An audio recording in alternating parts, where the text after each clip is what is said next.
നമുക്ക് ആദർശിന്റെ നയനയുടെയും ഇന്നത്തെ നല്ലൊരു കഥ കേട്ടാലോ? വീഡിയോ ഇഷ്ടപ്പെടുവാണെങ്കിൽ ഒന്ന് ലൈക്ക് ചെയ്ത് ഹൈപ്പ് ചെയ്യാൻ മറക്കരുത്. അതോടൊപ്പം തന്നെ ആദ്യമായി കാണുന്നവരാണെങ്കിൽ സബ്സ്ക്രൈബ് ചെയ്യാനും മറക്കരുത് കേട്ടോ. അങ്ങനെ ഒടുവില് ആദർശും നയനയും കൂടെ നന്ദുവിനെ അനിയെക്കുറിച്ച് സംസാരിക്കണം. അല്ല, എനിക്ക് തോന്നുന്നേ ഒരു പക്ഷേങ്കില് നന്ദു അനി എന്തേലും പറഞ്ഞിട്ടുണ്ടെങ്കിൽ ഇനി എതിർപ്പ് പ്രകടിപ്പിക്കും തോന്നില്ല. കാരണം അനിയുടെ സ്വഭാവം നല്ല വ്യക്തമായിട്ട് നന്ദുവിനറിയാം. അതുകൊണ്ട് അവൾ എന്താണെങ്കിലും അനി പറയുന്ന അനുസരിക്കോളെന്ന് എനിക്ക് തോന്നുന്നേ. രണ്ടുപേരും ഒരുമിച്ചാണെന്ന് പോലും സംശയമുണ്ട്. അത് കേട്ടപ്പോൾ നയന പറഞ്ഞു, ആദർശേട്ടാ അനി ഒന്ന് വിളിച്ചു നോക്കാൻ പറഞ്ഞു. അങ്ങനെ അനിയെ വിളിച്ചിട്ട് അനി കോൾ എടുത്തില്ല. അവൻ കോൾ എടുക്കുന്നില്ല എന്ന് പറഞ്ഞു. ഇനിയിപ്പോ എന്ത് ചെയ്യും? എന്ത് ചെയ്യാനായിട്ടാ, നമുക്ക് നോക്കാം. അല്ലെങ്കിൽ തന്നെ ഒന്ന് ആലോചിച്ച് നോക്കിയേ. ഇപ്പം അനിയുടെ നന്ദുരൻ ജീവിതത്തില് രണ്ടുപേരാണ് തടസ്സമായിട്ട് നിൽക്കുന്നത്. ഒന്ന് അവന്തികയും ഒന്ന് നവീനും. അവന്തികയുടെ കാര്യം പിന്നെ അറിയാലോ. പക്ഷെ നവീന്റെ കാര്യം അങ്ങനെയല്ല. നവീൻ ആലോചനയായിട്ടാ പോയിരിക്കുന്നത്. നിന്റെ വീട്ടുകാർക്കെല്ലാം പൂർണ്ണ സമ്മതമാണ് താനും. അപ്പൊ പിന്നെ ഈ ബന്ധം ഇല്ലാതാക്കാനായിട്ട് പെട്ടെന്നൊന്നും അങ്ങനെ കഴിയുന്ന കാര്യമൊന്നുമല്ല. നവീന്റെ ആലോചന ഇല്ലാതാക്കാനായിട്ട് പറ്റത്തില്ല. ആ, അത് മാത്രല്ല, നിന്റെ അച്ഛനും അമ്മയും നന്ദു അനിയും കൂടെ ഒന്നിയേരാനായിട്ട് സമ്മതിക്കത്തില്ലല്ലോ. നയന പറഞ്ഞു, അതൊക്കെ എനിക്കറിയാം ആദർശേട്ടാ, എന്ത് ചെയ്യണമെന്ന് എനിക്കറിയില്ലാത്ത. ഇനിയിപ്പോ ഇതൊന്നും നമ്മൾ പറഞ്ഞിരുന്നിട്ട് ടെൻഷൻ അടിച്ചിട്ട് കാര്യമൊന്നുമില്ല. ദേ, നീ വെറുതെ ഓരോന്നൊക്കെ ആലോചിച്ചിട്ട് നമ്മുടെ കുഞ്ഞിന് ദോഷമൊന്നും വരുത്തി വെക്കണ്ട എന്ന് ആദർശ് നയനയോട് പറഞ്ഞു. ഇതേ സമയത്ത് നന്ദു അനിയും കൂടെ പൊൻപേടിയിൽ ഇങ്ങനെ തണുപ്പത്ത് തീയൊക്കെ കാഞ്ഞിരിക്കുക. നന്ദു അനിയെ തന്നെ നോക്കിക്കൊണ്ടിരിക്കുന്ന കണ്ടപ്പോ നന്ദി ചോദിച്ചു, എന്താ അനി എന്ന് ചോദിക്കുകയാണ്. അപ്പോഴേക്കും അനി പറഞ്ഞു, നിന്നെ കാണാൻ നല്ല ഭംഗിയുണ്ടെന്ന് പറഞ്ഞു. പോ അനി, അതുകൊണ്ടാണ് നീ എന്നെ ഇങ്ങനെ നോക്കിക്കൊണ്ടിരിക്കണേ. അത് കേട്ടതും അനി പറഞ്ഞു, പിന്നല്ലാതെ എനിക്ക് നിന്നെ അത്രയ്ക്ക് ഇഷ്ടം. നീ ഒന്ന് ആലോചിച്ച് നോക്കിയേ. ശരിക്കും പറഞ്ഞിട്ടുണ്ടെങ്കിൽ നമ്മൾ ഈ വെളുപ്പാങ്കാലത്ത് കാണുന്ന സ്വപ്നം ഫലിക്കുന്നല്ലേ പറയണേ. അതെന്താ, ഞാൻ സ്വപ്നം കണ്ടായിരുന്നേ അനാമിക അവളുടെ അച്ഛനൊക്കെ വീട്ടിൽ വന്ന് പ്രശ്നം ഉണ്ടാകുന്നേ, എന്റെ കല്യാണം മുടക്കുന്നേ, നീ എല്ലാം വരുന്നൊക്കെ. എടാ, അത് സംഭവിച്ചല്ലോ. അവര് വന്ന് പരാതിയൊക്കെ തന്നായിരുന്നല്ലോ. പിന്നെ ഞാൻ അങ്ങോട്ടേക്ക് വരണ്ട വന്നില്ല. ഞാൻ മൂർത്തി മുത്തച്ഛനെ വിളിച്ചായിരുന്നു, കാര്യങ്ങളൊക്കെ സംസാരിക്കുകയും ചെയ്തായിരുന്നു. അതാ പറഞ്ഞത്, എന്റെ വെല്ലുമ്മ ചായയും കൊണ്ട് വന്നപ്പോ ഞാൻ ആ സ്വപ്നം കണ്ടുകൊണ്ട് കിടക്കുമായിരുന്നു. കൃത്യം അത് വലിച്ചില്ലേന്ന് ചോദിച്ചു. അതെ, നമ്മളൊരു കാര്യത്തെക്കുറിച്ച് അമിതമായിട്ട് നമ്മൾ ആഗ്രഹിച്ച് നടന്നിട്ടുണ്ടെങ്കിൽ ഉറപ്പായിട്ടും അത് നടക്കൂന്നാ പറയണേ. അതുപോലെ നടന്നായിരിക്കും. അത് ശരിയാ. പക്ഷെ ഒരു കാര്യമുണ്ട്, ഇവിടെ ഇനിയിപ്പോ എന്റെ അവന്തികയുടെ വിവാഹം എത്രയും പെട്ടെന്ന് നടത്താൻ മുത്തശ്ശനും ശ്രമിക്കില്ല. കാരണം ഞാൻ അവരുടെ എല്ലാം മുന്നിൽ വെച്ച് കാര്യങ്ങളൊക്കെ തുറന്ന് സംസാരിച്ചിട്ടുണ്ട്. പക്ഷെ നവീന് അവന് ഇതിന്റെ ഇടയ്ക്കിലേക്ക് കയറിയേക്കോ ഒരു ഭീകര ജീവിയായിട്ട്. അതുകൊണ്ട് അതൊരു വലിയ പ്രശ്നമായിട്ട് തന്നെ മാറും. അല്ല, നിനക്ക് തുറന്നു പറയാൻ മേലെ അവനോട് നിനക്ക് അങ്ങോട്ട് ഇഷ്ടമില്ല, ഈ വിവാഹം നടക്കില്ല എന്ന്. അതൊരിക്കലും നടക്കില്ലടാ, എനിക്ക് അങ്ങനെ തുറന്നു പറയാൻ പറ്റില്ല. അതെന്താടി അങ്ങനെ പറയാതിരുന്നിട്ട് നീ ഒന്ന് ആലോചിച്ച് നോക്കിയേ.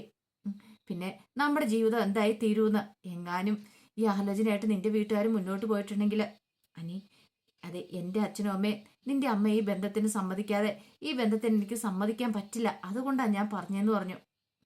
അങ്ങനെ കുറച്ച് സമയം അവർ വീണ്ടും കണ്ടും കണ്ടും നോക്കിയിരിക്കണം. അപ്പോഴേക്കും നന്ദു പറഞ്ഞു, പോയി കിടക്കണ്ടേ, ഇപ്പൊ തന്നെ സമയം എത്രയാന്ന് ഓർത്തോണ്ടിരിക്കണേ. അനി പറഞ്ഞു, കുറച്ച് സമയം കൂടെ ഇരിക്കാൻ, രാവിലെ 6 മണിയാകുമ്പോൾ പോണമെന്നല്ലേ നീ പറഞ്ഞേ. അതെ, അതിനൊരു മാറ്റമില്ല, പോണം. എങ്കിൽ പിന്നെ ഇച്ചിരി സമയം കൂടി ഇരുന്നിട്ട് പോയാൽ മതി. നല്ല തണുപ്പുണ്ടായിരുന്നോണ്ട് അവർ കൈ ചൂടാക്കുകയാണ്. അപ്പോഴേക്കും ചെറിയ മഴ പൊടിയുന്നുണ്ടായിരുന്നു.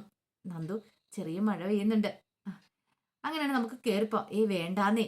എടാ, ഇവിടെ ഇരുന്നിട്ടുണ്ടെങ്കിൽ തീ കെട്ടുപോയില്ല, അപ്പം നമ്മൾ എന്ത് ചെയ്യും? അതൊന്നും സാരമില്ല, നീ ഇവിടെ ഇരിക്കാൻ പറഞ്ഞിട്ട് വീണ്ടും നന്ദുവിനെ അവിടെ പിടിച്ചെടുത്തുവാണ് ഇനി.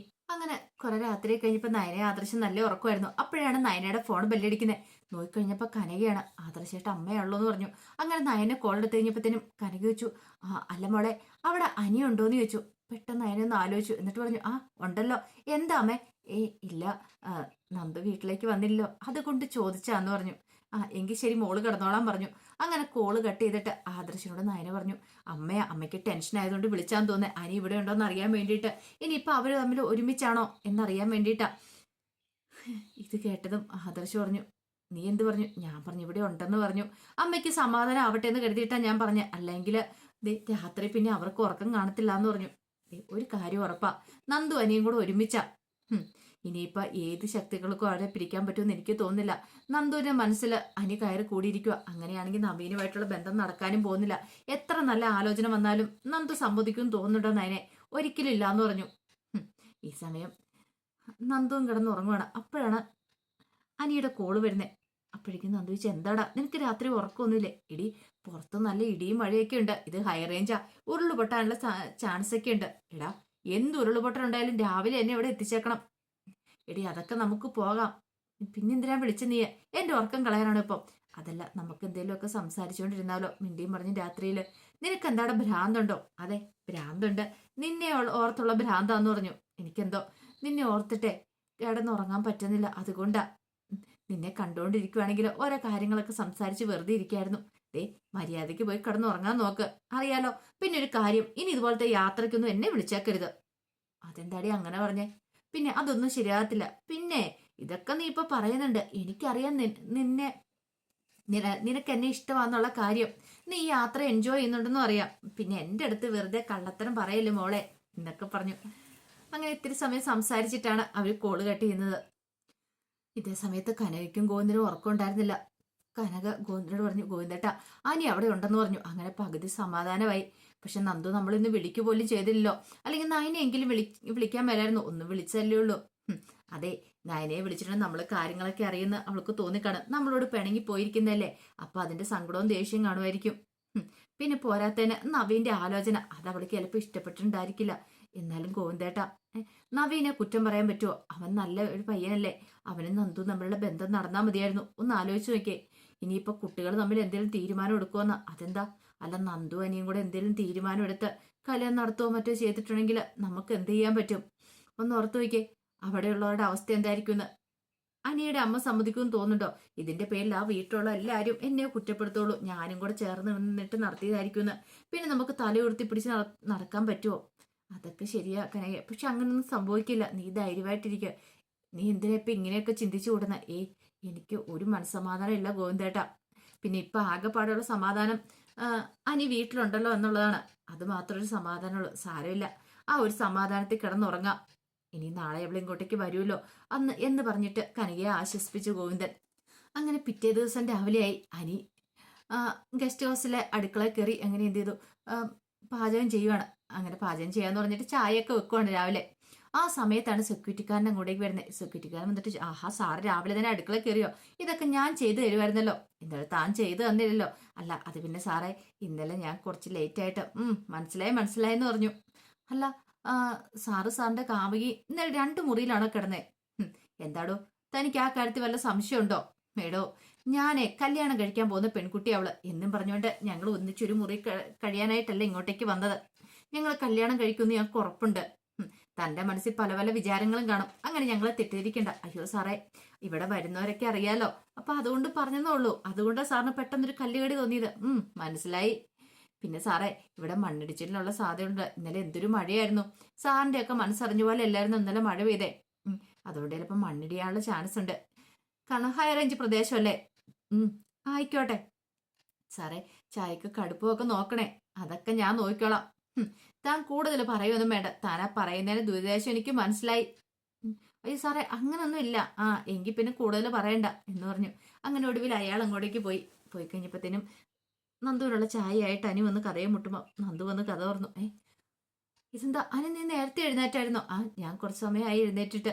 അയ്യോ, എന്നിട്ട് എന്താ എന്നെ വിളിക്കാത്തെ? നിന്നെ ശല്യപ്പെടുത്തണ്ടെന്ന് കരുതി. അയ്യോ, വിളിക്കാൻ മേലായിരുന്നോ? എത്രയും പെട്ടെന്ന് തന്നെ നമുക്ക് പോണം ഇവിടുന്ന്.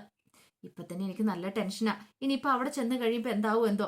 അല്ല, നമ്മളിവിടെ ഉണ്ടെന്ന് വേറെ ആർക്കും അറിയില്ലല്ലോ അല്ലേ? ഇല്ലാന്ന് പറഞ്ഞു. ആരോടും തൽക്കാലത്തേക്ക് പറയണ്ട. അല്ല, ആദർശാണ് ഇങ്ങോട്ടേക്ക് വരുന്ന മറ്റാണോ? ആദർശേട്ടന് ഇടയ്ക്കാനും വന്നാലുള്ളൂ. നെടുമങ്ങാടുള്ള ആ ഷോറൂമിൽ പോകുന്ന സമയത്ത് അങ്ങനെ ഇങ്ങോട്ടേക്ക് വന്നാലുള്ളൂ. അല്ലാതെ ഇവിടേക്ക് വരാറൊന്നുമില്ല. എങ്കിൽ പിന്നെ കുഴപ്പമില്ലായിരിക്കില്ലേ? കുഴപ്പമൊന്നും ഇല്ലെന്നേ. നമ്മളിവിടെയുള്ള കാര്യം ആരും അറിയാനും പോകുന്നില്ല, ആരും പറയാനും പോകുന്നില്ല. അതൊന്നും ഓർത്ത് നീ വിഷമിക്കേണ്ട.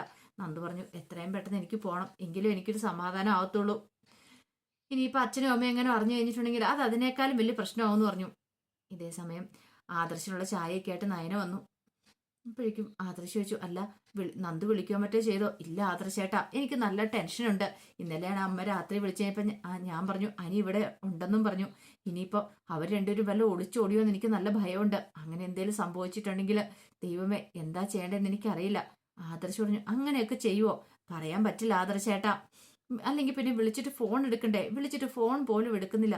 അതോർത്തിട്ട് എനിക്ക് നല്ലൊരു പേടിയുണ്ടെന്ന് പറഞ്ഞു. അങ്ങനെ അവർക്ക് രണ്ടുപേർക്കും നല്ല ടെൻഷനായി. അനിയുടെ നന്ദുവിന്റെ കാര്യം ഓർത്തിട്ട്. അതിന്റെ വിശേഷങ്ങളൊക്കെ എന്ന് കാണുന്നത്. ഇതിന്റെ ബാക്കി വിശേഷങ്ങളുമായിട്ട് വൈകുന്നേരത്തെ പ്രൊമോയി വരാട്ടോ. ഒരിക്കൽ കൂടി എല്ലാവർക്കും ശുഭദിനം നേർന്നുകൊണ്ട് നിർത്തുന്നു.